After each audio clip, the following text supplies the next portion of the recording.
I think whenever you get a win in the Six Nations, especially against a team like Ireland that's cost you, myself personally and the team, a couple of Grand Slams, it always means more during the Six Nations to get those victories. So playing Ireland for me is such a tough fixture just because they're such a difficult team to play against. You have all the emotion, going away to the Aviva is probably the hardest place to play. Losing 2 Grand Slam games against Ireland in 2011 and 2017, it's never easy. That's probably why I don't like going to the Aviva.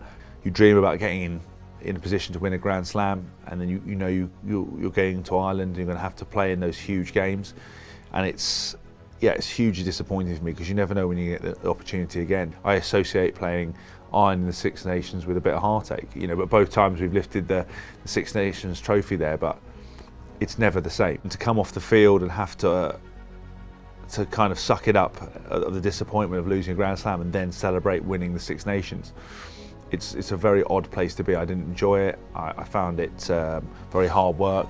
I found it emotionally very difficult to try to pretend to be happy about something, and for me, I'd always go back in the changing room and be far more disappointed than excited about winning Six Nations, because when there's the grand prize of a Grand Slam on the line, you'd much rather have that. When we played Ireland at Twickenham in 2016, for me it was my first Six Nations playing 7.